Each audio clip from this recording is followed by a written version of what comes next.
to go? Hi, my name is Richard Finn. We are about to create a video for you about the original Swedish movement cure. This is a very foundational part of the fusion movement system. The original Swedish movements were part of Swedish massage therapy originally. A lot of this material I was able to find written anywhere from 1850 to about 1870. And I was able to pull that out and begin to apply that to what I do. Basically, what I'm worried about here is that massage therapy has lost movement. And throughout history, movement has been an essential part of massage therapy. So the Swedish movement cure is meant to bring back what was originally our heritage. Now, a couple of things to know about the Swedish movements. This is meant to be incorporated into what you do. So while I'm just showing the movements here in this video, do not do that. What I want you to do on your own is, as you are doing whatever type of body work you do, incorporate the movements into that. We are not to separate them in our practice.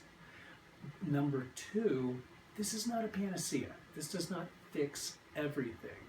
What it does is it takes the work you do and it amplifies it. It acts as a support, and it is the foundation of movements that you can send your client back home to be able to do. And that's a really important part, something that we should be doing. Another aspect of this is, again, the history. Basically, the movements were taken away from Swedish massage in about 1920.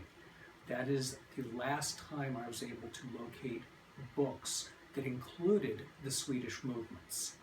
And the movements were taken away and essentially became physical therapy. And physical therapy quit doing the movements this way because they were overtaken by the polio epidemic, and they needed to focus on strengthening, and they've continued that primarily to this day. And so we have been left as a profession without our own movement discipline. This video seeks to bring that back. We're going to start off with just a postural evaluation of the client. We're going to do a few range of motion tests just so we can assess what position their nervous system is holding them in. I'm not looking for what's wrong or anything like that.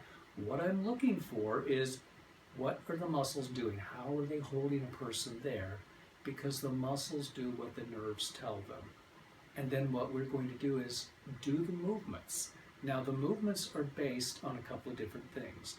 Originally, the thought was this is all based on, just like Swedish massage, on blood.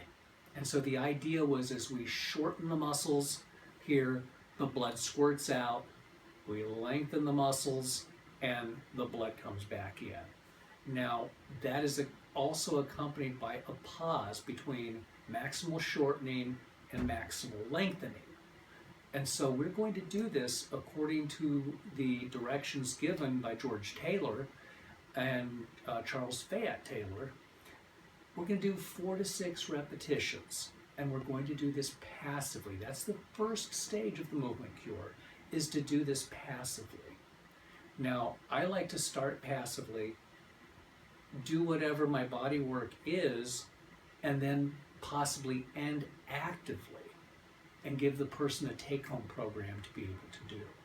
So that's how I like to use the movements. This video is going to focus on just the passive use of motions.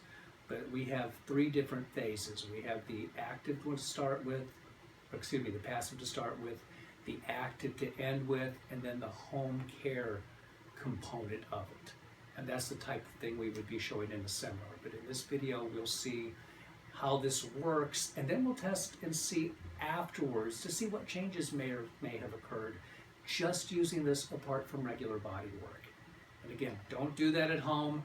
At home, include body work with your Swedish movements. Let's go on and evaluate our client.